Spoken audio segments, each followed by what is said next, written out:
So natural transition is basically due to, so this is due to geometric non-smoothness. Natural transition is due to small disturbances.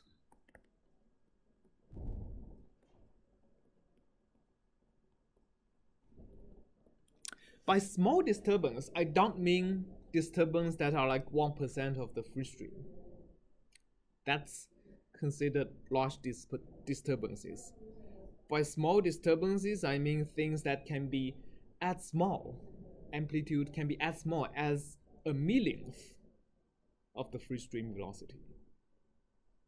Okay, so things that are as small. So if you have a boundary layer growing, laminar boundary layer, these small disturbances are everywhere, right? I mean, even if you are flying an airplane, there are disturbances in the atmosphere. There are vibrations from your engine, vibrations from the downstream turbulent boundary layers that propagate as acoustics upstream, and also through the skins of the airplane. So there are disturbances, and natural transition is a process that makes these disturbances amplify over space. So you have very small disturbance, maybe 10 to the minus 5 here, maybe becomes 10 to the minus 4 here. It happens over a range of space. Maybe it comes 10 to the minus 2 here, and eventually, if it becomes 10% of the free stream, it's basically turbulent, right? So over here, it's completely turbulence. You have turbulent boundary layer now. So natural transition is relatively easy to predict if you know how much disturbance is in the free stream and if you know the shape of the boundary layer, because where the transition happens is dominated by where this by the slow growth of the disturbance, and whenever the disturbance grows to roughly the same order of magnitude or one order smaller than the free stream, the boundary layer is going to transition to turbulence. Where does the energy come from for the growth to happen? So where does the energy come from? The energy actually comes from the free stream. The growth is a mechanism of transferring the kinetic energy from the steady state flow into the kinetic energy of the unsteady flow. Okay, so it's a mechanism of, the laminar boundary layer dissipates kinetic energy. The instability is simply harvesting a small portion of that dissipated kinetic energy into the kinetic energy of the unsteady waves. Okay, so still during the growth process, most of the kinetic energy is lost into heat, but a tiny fraction goes into the unsteady waves inside the boundary layer. So that makes it grow. What happens to the kinetic energy thickness? Pardon? What happens to the kinetic energy thickness during transition? What happens to the kinetic energy thickness during transition? So in this process, when these small disturbances grow, when the magnitude is still way smaller, let's say less than 1% of the free stream, if you look at the boundary layer, it's essentially indistinguishable from a laminar boundary layer. You still have the same displacement, momentum, kinetic energy thickness as a regular boundary layer. They are essentially indistinguishable because the magnitude of the unsteady waves is a lot less than the mean flow. So during this transition process, this is called the second stage of the transition, where the waves becomes highly nonlinear. Then this is really where like the actual transition happens, and exactly what happens inside here is basically the most effective way to study is by direct numerical simulation. So I'm prepared to show you a movie of what happens during the transition itself. So this is a direct numerical simulation from a bunch of people in Stanford, Sayadi et al. And what they are doing, let me see if I can start from here. Right, so these are just the different ways to excite the flow, and so the different ways to excite the flow so that it has some kind of energy, some kind of disturbance to start with, so they don't have to go through this huge process of having a wave grow from 10 to the minus 5 to all the way to 10 to the minus 2. So they start with a visible perturbation that is consistent with what would have after this growth. Okay, and this is the first location where the nonlinearity starts to play. So the waves are no longer small disturbance; they are large enough for the nonlinear terms in the Navier-Stokes to take effect. And then you can see like a lot more and more of structures. And what is shown here is a streamwise velocity as a function of the spanwise direction. So you can see the flow becomes slowly less and less regular. Initially, you can still see the periodic structure here, and now it's completely lost. Everything goes into chaos. And over here, vorticity that's blocked, or the isosurface? Yeah, it's the. So what is seen here is that the isosurface of what's called the Q criterion. So it's basically the ratio between the symmetric. It's the ratio between some norm of the symmetric part of the velocity gradient tensor and the rotational part of the velocity gradient tensor.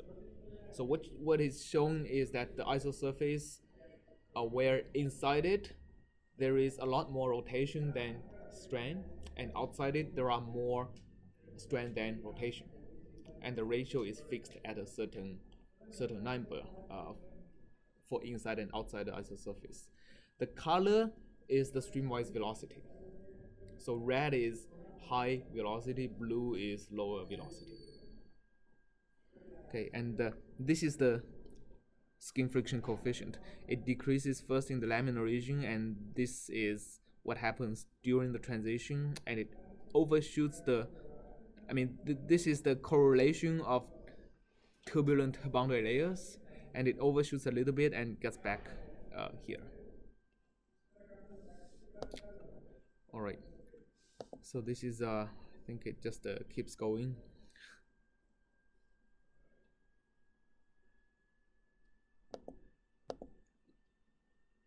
All right, okay, so all these shapes change, all these thicknesses change during this process, starting from here to here. Okay, exactly how these changes, there are empirical laws that governs how does the thicknesses change as you transition to turbulence, but like there is still a lot of investigation going on in the exact details of this. So before we looked at laminar flows, and we said that transition or separation occurs at h equals 4. Right. Does including this natural transition change that number? So the short answer is no, because you may have a flow separation without a transition. And we're going to look at that if you have a shape factor that is 4 or larger, the rate at which all the small disturbances grow becomes very fast. Okay, so that means you are more likely to transition when you have a separating flow. But that doesn't guarantee you are actually going to transition. So it's possible you have a pretty low Reynolds number flow on the adverse pressure gradient, so you are going to have a separating flow, but because the Reynolds number is so low that you don't have enough space in the streamwise length for the disturbance to grow. So although the rate of growth there is fast, maybe the amplitude is not large enough for you to actually have transition yet. So it's possible to have a laminar separation, laminar reattachment, and then transition into turbulence. All right, but if you have that, the rate of growth during the separation region is going to be very fast. So you expect a flow with a laminar separation bubble to transition to turbulence a lot earlier than before. So that's actually what you are saying is actually pretty important in turbomachinery, because if you have a compressor, let's say, the compressors are usually have a very sharp leading edge, right? So let's say this is a compressor, and if you're operating the compressor at an angle of attack, that is not ideal. So if the flow, for example, instead of coming right into the leading edge, if the flow comes at an angle, so what happens is that the flow has to rapidly go over this very tiny leading edge. That means a very low pressure region followed by a pretty strong adverse pressure gradient. And what you can expect in a lot of cases that there is a small laminar separation bubble over here. But because this place is so close to the leading edge, although the rate of growth of these laminar of these small disturbances is very fast, it simply doesn't have enough space to grow to enough amplitude to transition yet. So you still have a laminar reattachment over here. But if that separation bubble happens, you expect the transition to, let's say, move from here to somewhere here. And that has a lot of impact on how much loss you have in a compressor. I mean, the compressor, the loss in the compressor is pretty important because you have so many stages. If you are accumulating loss, like if you have premature transition at every stage, the amount of loss you have in the entire thing is going to be is a lot of impact. So so a practice is to also this kind of a very sharp peak can also be a result of not wrong incidence angle but small manufacturing variations. So it's very important to control the manufacturing precision, especially near the leading edge for compressors, exactly due to that reason you just alluded to. Does reattachment happen because it transitions to turbulence right before? In this case, no. In this case, no. So what's like? There's still an adverse pressure gradient there, right? That's so right. Why does reattachment happen? The reattachment happens because if you look at CP, I mean negative CP, it's usually what we plot. It's like that.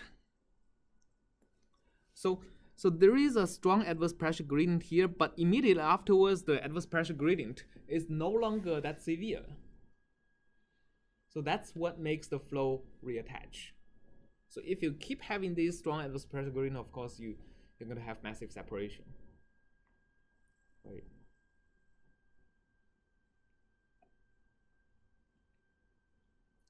Does it make sense?